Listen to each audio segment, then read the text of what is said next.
ರಾಜ್ಯದಲ್ಲಿ ದೊಡ್ಡ ದೊಡ್ಡ ಶಹರಗಳಲ್ಲಿ, ಜಿಲ್ಲಾ ಕೇಂದ್ರಗಳಲ್ಲಿ, ತಾಲೂಕು ಕೇಂದ್ರಗಳಲ್ಲಿ, ಬೆಂಗಳೂರು ಸೇರಿದಂತೆ ಬೆಂಗಳೂರು, ಮಂಗಳೂರು, ಹುಬ್ಬಳ್ಳಿ, ಮೈಸೂರು ಸೇರಿದಂತೆ ಪಾರ್ಕ್ಗಳಲ್ಲಿ 5% ಜಾಗವನ್ನು ತೆಗೆದುಕೊಳ್ಬೇಕು, ಆ ಜಾಗವನ್ನು ಕಮರ್ಷಿಯಲೈಸ್ ಮಾಡಬೇಕು ಅನ್ನುವಂಥ ಉದ್ದೇಶದಿಂದ ಏನು ರಾಜ್ಯದ ಪಾರ್ಕ್ಗಳಲ್ಲಿ 5% ಜಾಗವನ್ನು ಸರ್ಕಾರ ತೆಗೆದುಕೊಳ್ಬೇಕು ಅಂತ ಏನು ರೆಸಲ್ಯೂಷನನ್ನು ಮಾಡಿದೆ, ಇದನ್ನು ಭಾರತೀಯ ಜನತಾ ಪಾರ್ಟಿ ವಿರೋಧ ಮಾಡುತ್ತೆ. ಯಾವುದೇ ಕಾರಣಕ್ಕೂ ಕೂಡ ಈಗ ಉದಾಹರಣೆ ಲಾಲ್ಬಾಗ್ ಇರ್ಬೋದು, ಕಬ್ಬನ್ ಪಾರ್ಕ್ ಇರಬಹುದು, ಆಮೇಲೆ ಈ ಥರ ಎಲ್ಲ ಜಿಲ್ಲೆಗಳಲ್ಲಿ, ಎಲ್ಲ ತಾಲೂಕುಗಳಲ್ಲಿ ಇಂಪಾರ್ಟೆಂಟ್ ಪಾರ್ಕ್ಗಳಲ್ಲಿ 5% ಜಾಗವನ್ನು ತೆಗೆದುಕೊಂಡು ಕಮರ್ಷಿಯಲೈಸ್ ಮಾಡಬೇಕು ಅಂತ ಏನಿದೆ, ಇದನ್ನು ಭಾರತೀಯ ಜನತಾ ಪಾರ್ಟಿ ವಿರೋಧ ಮಾಡುತ್ತೆ.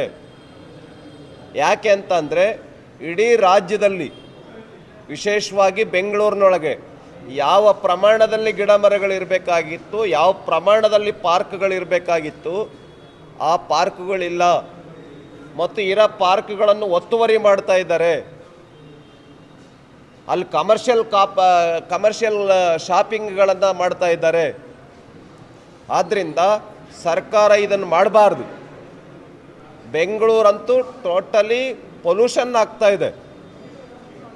ಇಷ್ಟು ವಾಹನಗಳು ಹೆಚ್ಚಾಗ್ತಾ ಇದ್ದಾವೆ, ಪಾರ್ಕ್ಗಳನ್ನು ಕಡಿಮೆ ಮಾಡ್ತೀವಿ ಅಂದರೆ ಅರ್ಥ ಏನು? ಸರ್ಕಾರ ಯಾವ ರೀತಿ ಯೋಚನೆ ಮಾಡ್ತಾ ಇದೆ? ಆದ್ದರಿಂದ ಯಾವುದೇ ಕಾರಣಕ್ಕೂ ಕೂಡ ಪಾರ್ಕ್ನ ಜಾಗವನ್ನು ಸರ್ಕಾರ ತೆಗೆದುಕೊಳ್ಬಾರ್ದು, ಮುಟ್ಟುಗೋಲು ಹಾಕ್ಕೊಳ್ಬಾರ್ದು ಅಂಥೇಳಿ ಈ ಸಂದರ್ಭದಲ್ಲಿ ನಾನು ಹೇಳೋದಕ್ಕೆ ಬಯಸ್ತೇನೆ. ಒಂದನೇದು. ಎರಡನೇ ವಿಷಯ,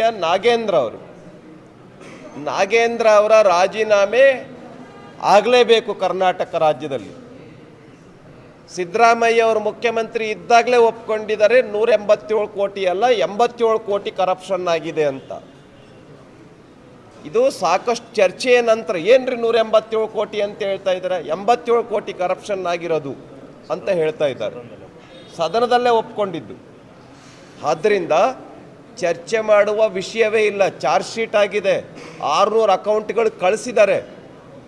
ತಮ್ಮ ಹತ್ತಿರದಲ್ಲಿರ್ತಕ್ಕಂಥ ಬಂಧುಗಳಿಗೆ, ಸಂಬಂಧಿಕರಿಗೆ, ಸ್ನೇಹಿತರಿಗೆ ಹಣ ಕಳಿಸಿದೆ. ಬಳ್ಳಾರಿ MP ಚುನಾವಣೆಗೆ ಹಣ ಬಳಕೆಯಾಗಿದೆ, ತೆಲಂಗಾಣ ಚುನಾವಣೆಗೆ ಬಳಕೆಯಾಗಿದೆ. ಇದೆಲ್ಲ ತನಿಖೆಯಿಂದ ಬಂದಿರತಕ್ಕಂಥ ರಿಪೋರ್ಟ್.